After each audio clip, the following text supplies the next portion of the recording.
And the judges score the contest 48-46, 48-46, and 47-47 for your winner via majority robbery. Movza Evloev defeats Lerone Murphy, UFC London.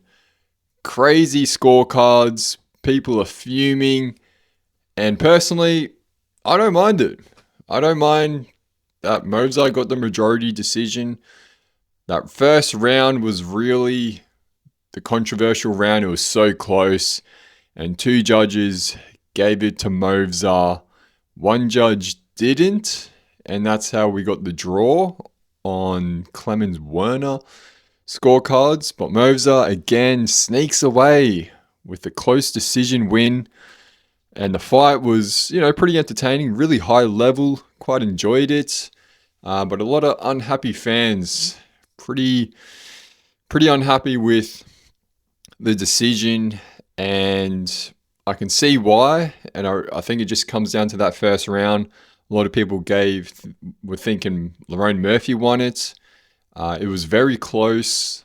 Murphy got round 2 on all the judges' scorecards, and that first round was the one that made the difference, where two judges gave it for Movza and one of them gave it to Lerone. And we had that point deduction in round 4.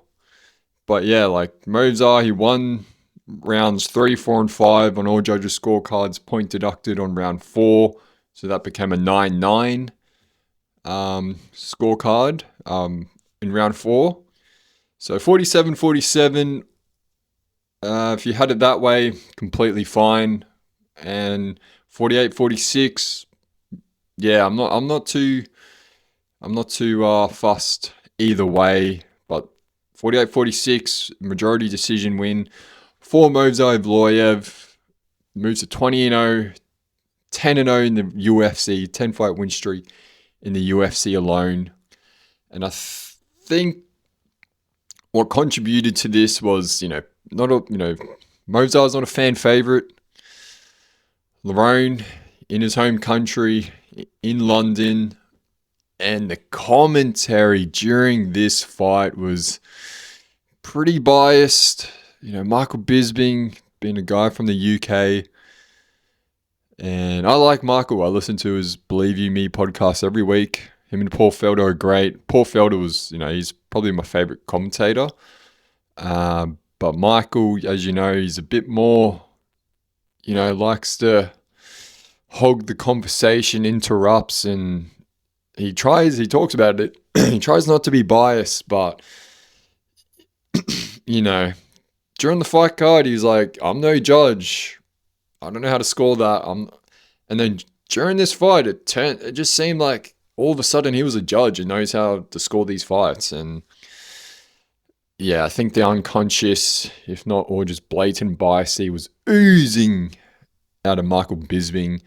And even on the Twitter feed, when they pop up a tweet of those accounts that score the fights, even they were saying Lerone, and I was like, I don't know, man. After that first round, I was like, I don't know, man. I wouldn't say Lerone outright. You could convincingly say he won that round. They're like, oh, good competitive first round.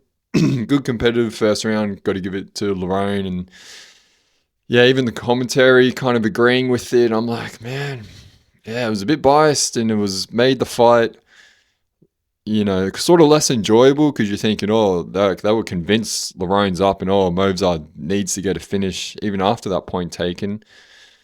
Kind of made that decision more controversial than it needed to be. And when they announced the winner, Lerone was yeah, he agreed with it. He wasn't like, oh, what happened?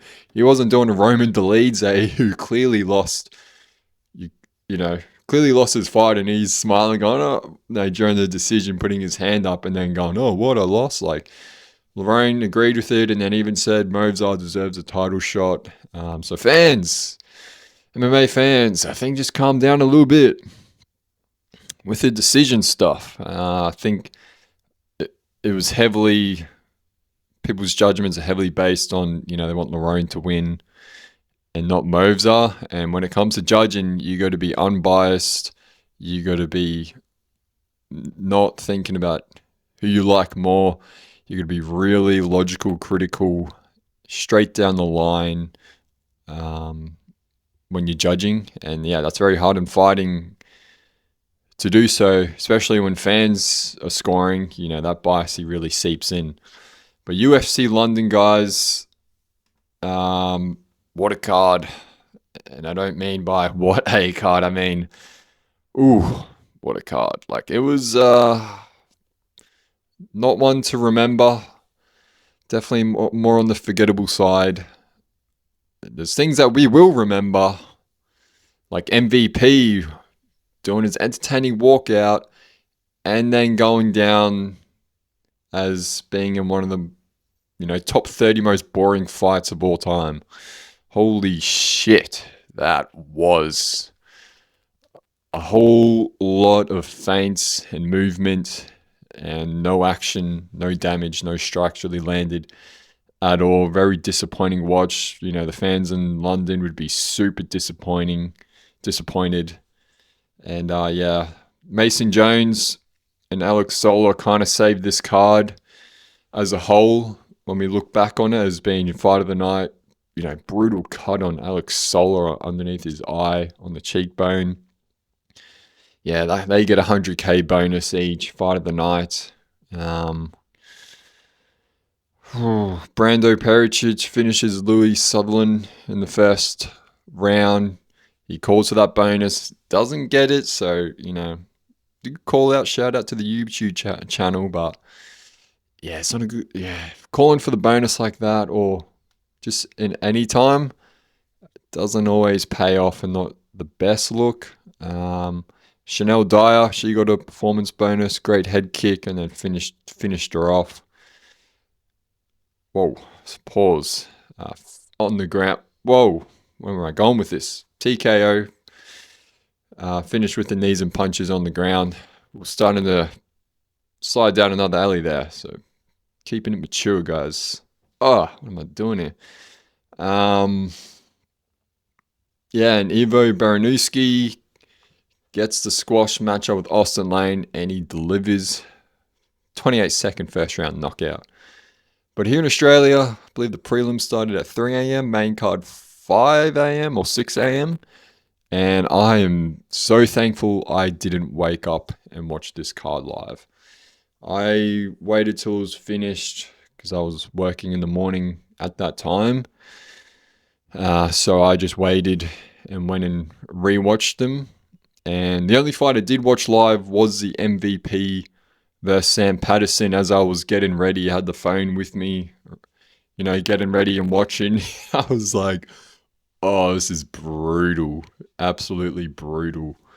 That was the only fight I watched live, and I was like, gosh. Because MVP, he's been complaining about, the UFC hasn't been giving me fights, this, that, the other. And I'm the most entertaining guy. And when you deliver that pile of shite, man, it ain't good. He's 38 years old. I like his walkouts. I like his energy. But the way he fights, if you really think about it, it's not that entertaining, man. I admire the skill and the counter punching and the quick strikes, but it ain't. If you notice, most of his fights, not a lot of damage and strikes are landed. Like, he lands efficiently, but it's like under 30. I believe in this fight there was like a total of 30 significant strikes landed around there. A total. Usually that's one person lands that in one round. So, yeah, like MVP since he's been in the UFC, the Kevin Holland fight was The Gary fight was because Gary just, held him up against the cage. The Shara fight was okay. The Jared Cannonier fight was again and then he ends up on the ground in the third round and just gets laid on. And then this fight, so all decisions in the UFC. He's 4-1 in the UFC. He's very, and it's like, it's just his style. It's just his style. And And the other, like, the onus is on Michael Venom Page to go in there and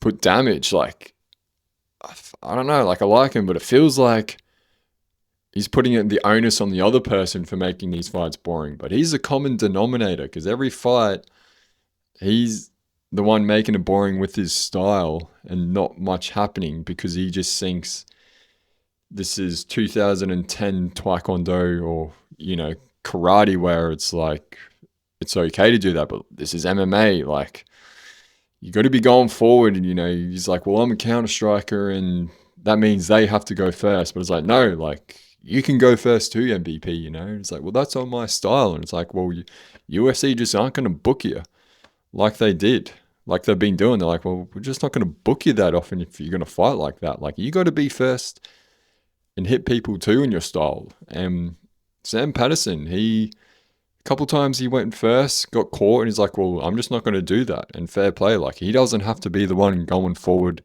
hitting first. And MVP thinks like, I don't know if he thinks that, but watching it, and this is his style, is he's just going to wait for them and then hit. And then guess what happens when people stop doing that?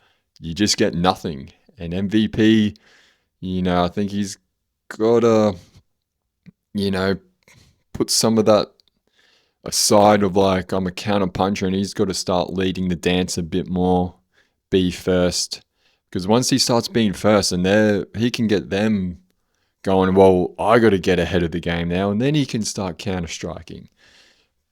But this fight just showed you, man, like, that was not all MVP, but, when people don't go into MVP's game and go, well, I'm just not going to strike, like, be first. Look what happens. So, yeah, bit of a rant there on MVP, but it's like, this guy's entertaining. He's got great striking, but he's so one-dimensional in it, and you get these boring fights because guess what? People watch tape. People know your game. They're not going to let you play to your strengths. And look what happens when they do that. You get fully neutralizes it, and he gets the win, but not a good look. UFC will put him on the sidelines again for another 8 months. And yeah, he's 38 years old. He should be fighting in another 2 months. Like, he took no damage. No injuries would have occurred during this fight. He'd be wanting to get straight back in there. But back to the main event, Movzar surely gets a title fight, yeah? Yeah, surely. John Silver was brought up, and Dana said, we'll let you know if it happens. And he was asked, is Movzar going to get the title shot next? And he says, potentially. So, yeah. We'll see what happens. But Movzar, as we know, he should be getting the title shot, but the UFC, we saw Diego Lopez get back-to-back title shots. So Movzar, he's had a few controversial decisions. Be 3 in a row now, like the Arnold Allen one. Even though it was unanimous, it could have gone either way. He got lucky with Mark Goddard saying Arnold Allen's knee was illegal, even though it was perfectly legal. Because, Arnold Allen could have ended up finishing him. He rocked him in the face. And then the Aljo fight, I think Aljo could have gone his way, and that one doesn't. Now this fight, so 3 close fights on the judges' scorecards. If I'm Movzar, and the luck he's had with these scorecards, because he's been pretty lucky. If this was in another state like Houston, Texas, we know how those judges are there. I think he probably loses these fights because, some state athletic, some states' judges are just like all over the shot. And he's been pretty lucky. So if I'm Movzar, I'm taking my fight person. I'm going to the roulette table and chucking it all on black. because the luck he's had is insane on these scorecards. So, like, even though he's been unlucky outside the octagon with injuries, getting sick and being out, he's been super lucky inside the octagon. And yeah, like he's been very lucky with his scorecards and very unlucky with not getting a title shot. But yeah, UFC London in the books. Christian Leroy Duncan will be a ranked middleweight, and he looked coming off that Marcelo Tulio fight when he knocks him out. You're like, damn, here we go. He gets Roman Dolidze, who's cuddling, turning his back, and then he couldn't finish him, couldn't really do much with it. Yeah, not the best performance. Good win by Danny Silva, finishing Curtis Campbell. Again, these guys from England, man, they just leave their chin up. Curtis Campbell just so easy to hit, gets finished. Same with Luke Riley. Like, he gets the win over Michael Aswell, but he copped some shots in that. Lucas Riley, I was watching it, and I'm like, as soon as he faces a ranked featherweight, he's probably going to get knocked out the way he...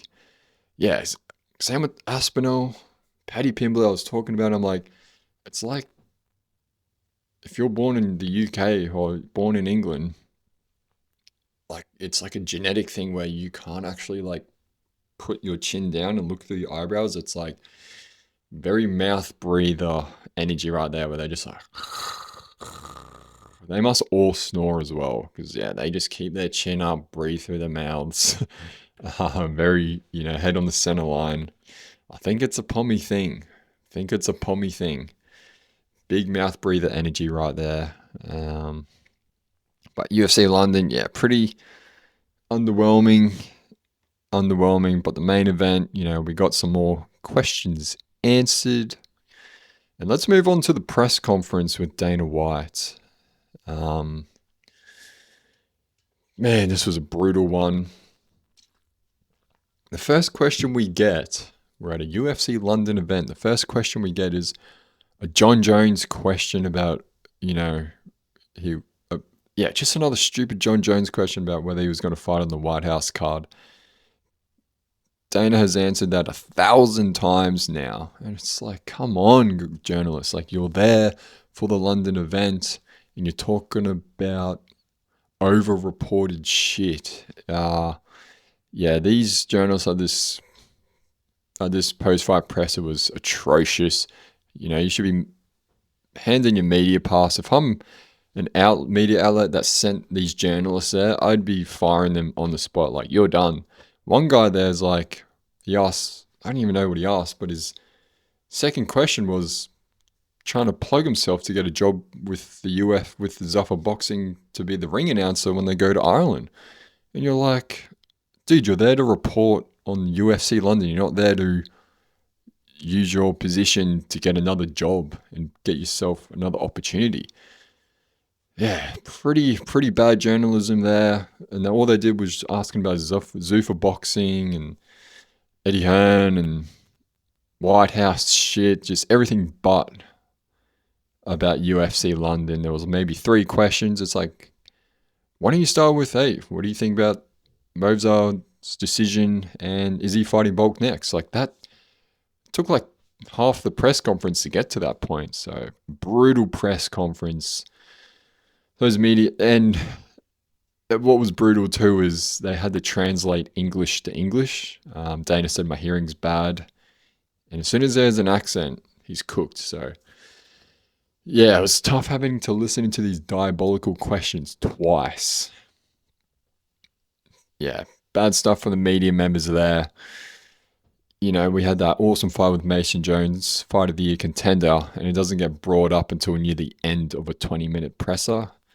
Just brutal stuff. If you're an independent media and you work for yourself, I mean, fair enough. Like, the guy, I don't know, if the guy who shot a shot at Dana White asking to be the ring announcer, if he is independent and works for himself, but if he's been sent there by another media outlet and he's there on their behalf, and he's doing that shit, man, I'm firing that guy on the spot. He ain't ever getting that opportunity again. Because yeah, he used, that position and opportunity. He had to be a media member to shoot a shot to get a job elsewhere. Opportunities for himself instead of reporting for the outlet to give to the fans. Yeah, pretty brutal stuff. And they were talking about the MVP card, which I didn't mind because they brought up Nate Diaz as fighting Mike Perry, and he said he met with Nate Diaz, and yeah, it seems to be all good. And there was one journalist that just had a conversation with Dana White, and I'm like, just shut up, man. Like, oh, yeah, it was so much more other stuff to talk. Like UFC London just didn't seem to exist at all during this press conference, and that's what you're all there for. Yeah, and yeah, I was about to go somewhere with these MVP fights. Yeah, so as we know, Ronda Rousey is facing Carano. I can't even pronounce her name. Gina Carano. And people keep asking Dana, and it's like, bro, do you not follow the sport? Do you not listen to what he says? Because they keep going, oh, why don't you put on these fights with Ronda and Nate Diaz? Why didn't you do that? And Dana, I don't know how he does it, but he sounds like a broken record. He must get so frustrated having to keep repeating himself. The UFC are in the business of putting on the best fights, the best fighters against the best fighters. They're not in the business of putting on big name retired fights versus another big name retired fighter. Like, they're not in the business, because there's nothing it's just a big fight and then we move on. There's nothing that happens next. The UFC put on fights every single weekend, or 46 weeks, 42 or 43 weeks of the year. UFC puts on fights, and it's the up-and-comers, it's the best fighting the best. It's not retired UFC fighters with big names who haven't fought in 6,057 days like Gina, or 3,360 days like Ronda. They're not putting on these inactive retired fighters who are looking for a bag and then are going off into the sunset. That's not what the UFC does. It's the best against the best. The NFL don't go, oh, let's get freaking Tom Brady out of retirement and chuck him in there for the Patriots this year. No, once you're done, you're done. You're not the best anymore. You were the best, but you're not anymore. So off you go. We're looking to put on the best fighters versus each other. That's why it's called a world championship belt. Like, do you not get business? Do you not get a business identity and what they're there to do? Netflix card MVP, I love it. It's great. Like, that's like the Jake Paul thing and the influencer stuff. That's what they're there to do, is just put these big names, these influencer type things on a card. We get to see it. It's not going to be the best fighters, the highest level, but it's got, backstory. It's got hype. They're going to fight. It's not going to be the best, highly skilled fight because they're retired and old. And then they're just going to move on. Like, what is next after Ronda versus Gina? They're not fighting for a world title. They haven't fought in 10 years, 15 years for some of them. Like, you can't build a consistent business model off of that. You can't put on consistent fights.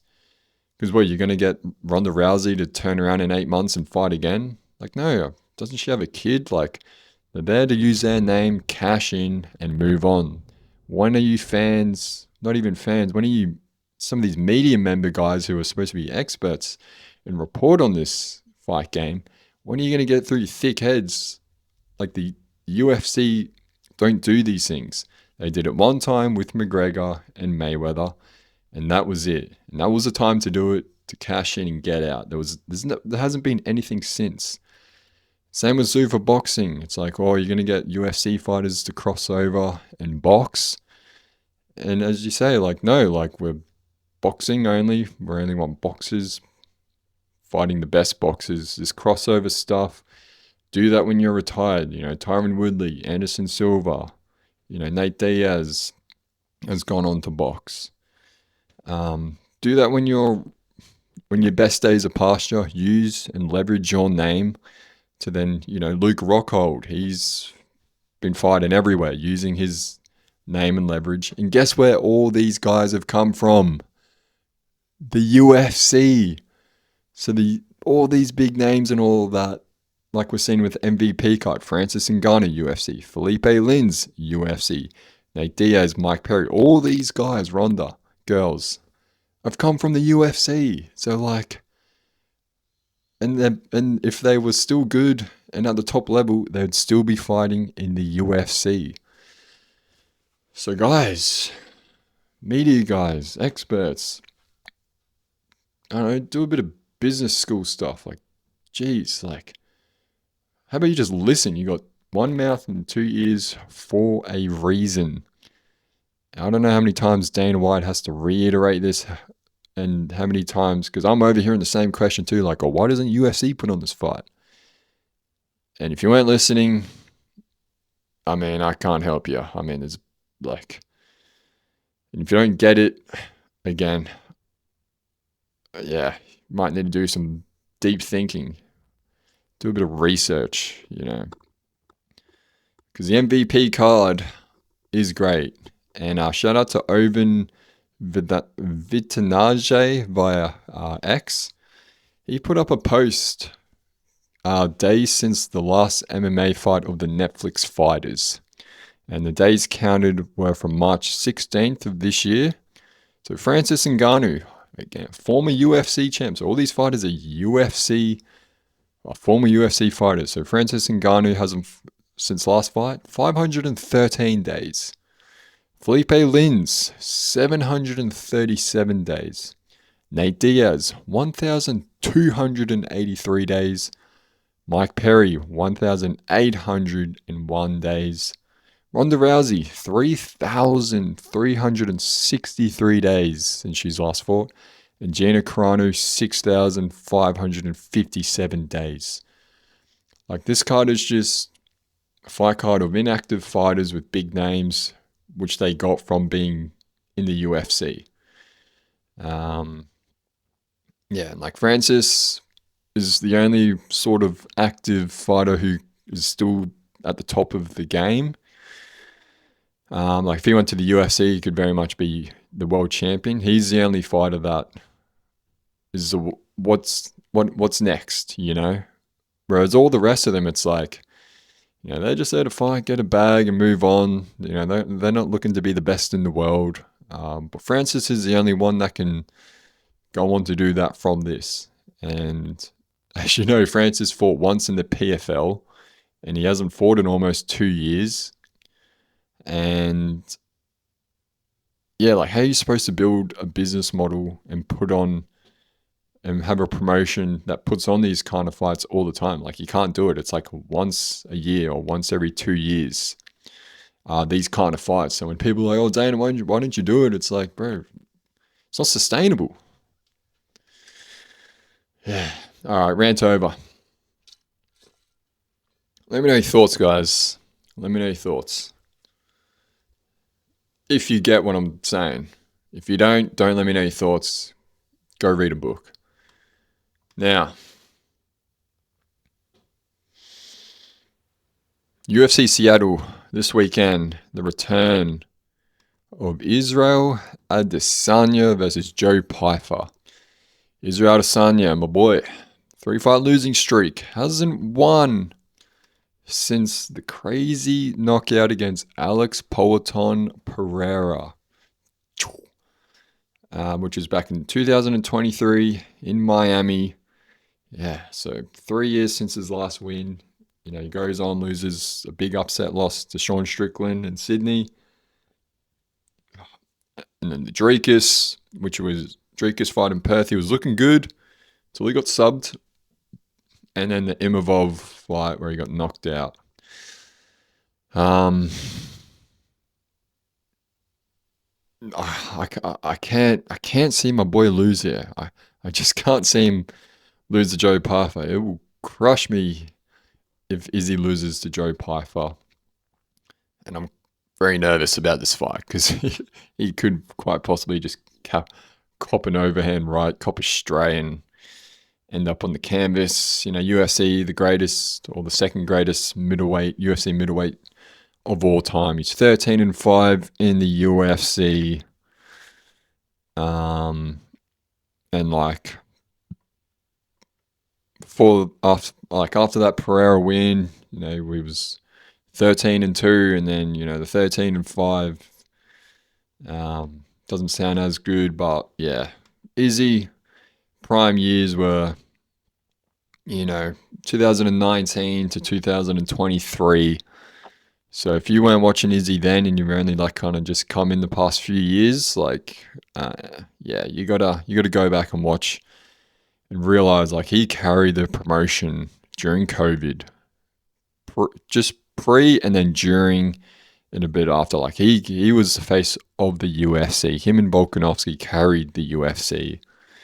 6 title defenses, 2-time middleweight world champ. He even fought Jan Blachowicz at light heavyweight to become a 2 division. Lost via decision. He's done it all, Izzy. He's from, Nigerian, but grew up in New Zealand, fights out of City Kickboxing. He's 36 years old. We don't need to, we all know how he fights. We all know. It's just, he's coming up against, a power hitter in Joe Pyfer. Joe Pyfer, he's matured a lot. He's on a 3-fight win streak. He's 6-1 in the UFC. He got the fraud check against Jack Hermansson in a main event. Lost via decision. But coming off his last fight, you could see he's grown. He's matured a bit in the fight game, fight IQ against a boost, because he wrestled. He wrestled a bit during that fight, and everyone's like, why is he wrestling? This guy's a power striker.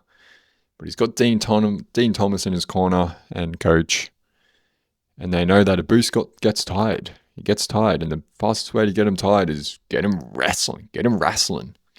And then he rear naked choked him in the second round. And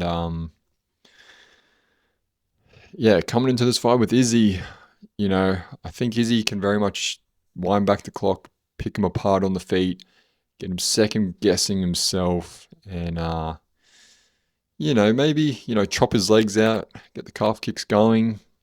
And Izzy via decision, I think is what I'm leaning towards here. And I just remembered I got to quickly go back to the Movzar fight, because when I mentioned wrestling, I forgot to talk about it. Quickly jumping back to the Movzar fight, not a whole lot of wrestling with the Lerone fight. He got 9 takedowns, but that was in the later rounds. But earlier on, he wasn't shooting, and watching it, I thought, maybe was he injured? Or did he not want to gas himself out? Because in the 3-round fights, he's shooting. He's shooting actually, I don't want to say that, but he's shooting. And this fight, he didn't really shoot. He kind of just, the takedown just came. He wasn't looking for it. He wasn't doing a hums up freaking rough halfway across the octagon. He just, if it was there, it was there. Not a whole lot of grappling. And I don't know if he was trying to prove that he can do a stand-up. And hats off to him for standing with Lerone. He was coming off that spinning elbow knockout.